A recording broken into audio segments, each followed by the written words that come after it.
Today, I want to start with a concept. It might sound like a modern internet buzzword, hyper-gamblification, but the reality is far more intimate. Chances are you're already living inside it, because a simple yet profound shift has taken place in modern life. In the past, what we called gambling was confined to certain places, at certain hours, with certain rituals. Now, gambling has left the building. Gambling has entered the app.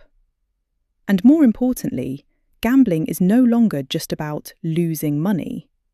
It has become a design language, a logic of the interface, an engineering of emotion. It's in your social media feed, in your games, in your investment apps, in your shopping carts, and sometimes even while you work. This is what we call hyper-gamblification, the fragmentation of life into tiny repetitive betting cycles. A little bit of risk, an uncertain outcome, and that familiar whisper, maybe, just maybe, this is the one. Let's clarify the first distinction. We're all familiar with gamification. Points, badges, levels. Keep going. One more mission. Sometimes it's innocent. Sometimes it's even motivating. But gamblification is different. Gamblification doesn't produce the feeling of play. It produces the feeling of the bet. You put down a stake. Money, time, reputation, attention, data. The outcome stays uncertain. The reward becomes intermittent. And the brain whispers one sentence. It might happen on the next try. That's the core of gambling. And when you add the word hyper, it's not just about reach, it's about intensity. This logic becomes more frequent, faster, more frictionless. One click, one notification, one nudge. And here is the most critical part. A person enters the logic of gambling without ever realizing they're gambling. Because the product doesn't call it a wager, it calls it a campaign, a drop, a mystery box, a last-minute opportunity, a prediction game, a special offer. The language changes. The mechanism stays exactly the same. So where did this come from? The academic groundwork was built around gamblification, and throughout the 2000s, two things grew at the same time. 1. Digital platforms became the centre of daily life. 2. Their revenue models became built on attention and retention. And this is where gambling logic became incredibly useful. Because gambling is a master at one thing, keeping a human being inside a loop. Slot machines, sports betting, casino systems, over decades optimized one question. How do you get a person to repeat the same action again and again? Platforms took that knowledge, turned it into a product, turned it into UX. And suddenly it was everywhere. Loot boxes in games, random rewards, social casino games, no real money, yet the mechanism is identical. Live sports betting, a new possibility every second. Confetti explosions and reward feelings in finance apps. Blind boxes and mystery bundles in shopping. In short, gambling stopped being a single industry. Gambling became a cultural operating system. Why does this work so well? Because gamblification exploits three critical vulnerabilities in the human mind. A. Variable ratio reinforcement. You don't know when the reward is coming. In addiction research, this is one of the most powerful learning loops. If the reward came every time, you'd get bored. If it never came, you'd quit. But if it comes sometimes, the brain says, next time.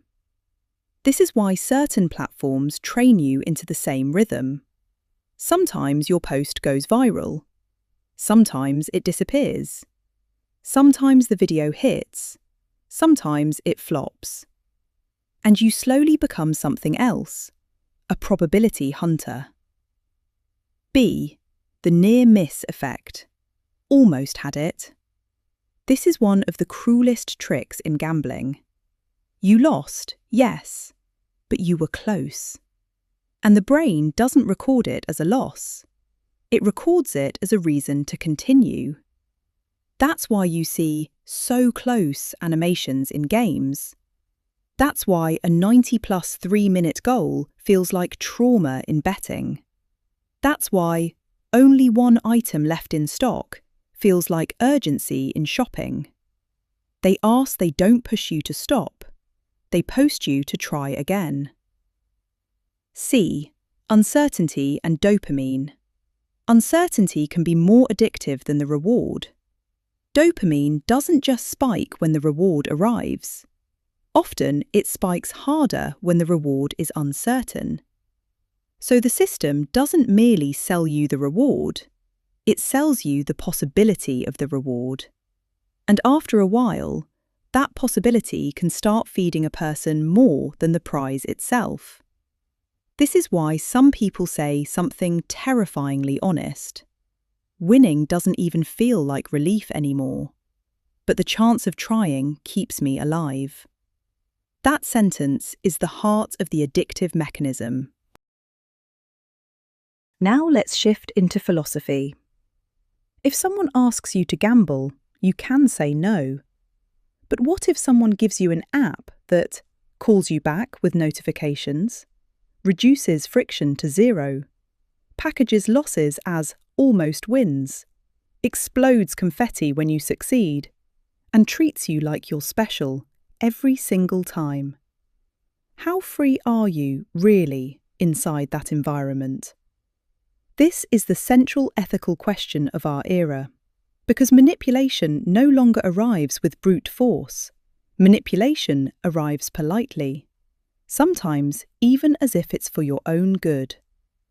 This is where dark patterns come in, interfaces that use cognitive weaknesses to steer you toward a choice. In short, free will still exists, but the flaw of free will is slanted. And that slant isn't accidental, it's designed. Now zoom out. What is the dominant emotion of this age? I think it's uncertainty. The future is uncertain.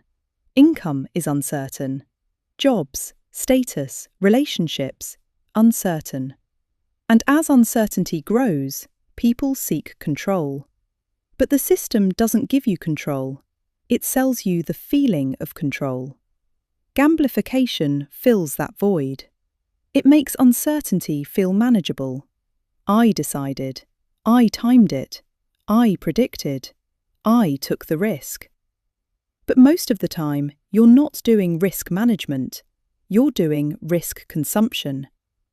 Uncertainty becomes a product, and people buy it because they have to live inside it. We often treat this as an individual weakness, but it's not. It's a social architecture. And this expansion has a result. Gambling behaviour becomes normalised. Not because a casino opened, because the feed opened. A child opens a loot box, random reward, excitement, near miss, repeat. A teenager sees live betting. Every second becomes opportunity. An adult trades constantly on an investment app. It's not investing, it's testing. Another person collects blind boxes. The rare one is in the next pack. Notice the common thread. Nobody says, I'm gambling. They say, I'm participating. And that's why it spreads so quietly, because the ethical alarm system never goes off. Now back to the hyper part. Today, gamblification isn't just a trick, it's an ecosystem. 3 things make it hyper. Frictionlessness, repeat with one click. Continuity, 24/7, every moment. Personalization, a notification that finds you at your weakest point. This is crucial. Old gambling systems gave everyone the same machine. Today's system gives you a machine optimized specifically for you. This isn't just marketing, this is behavioral engineering. Now let me say the hardest sentence. This isn't simply about individual willpower, because willpower doesn't operate in a vacuum. It operates inside an architecture. And if the architecture is built with gambling logic, your willpower stops being human will and becomes a UI stress test. So the question isn't, why couldn't people resist? The real question is, who designed such an irresistible system, and why? And even more directly, if a society raises uncertainty to this level and then sells probability dopamine back to people as a solution, what is that society losing? Maybe this: patience, continuity, and most importantly, the habit of delaying the meaning of life to the next try. Hyper-Gamblification is exactly this, the fragmentation of life into the next try. And if we recognize it, maybe, for the first time, we can do something different. Not just stop trying, but break the design of the try. Because in some systems, freedom doesn't start with saying no. Freedom starts with seeing the mechanism that keeps pushing you to say yes.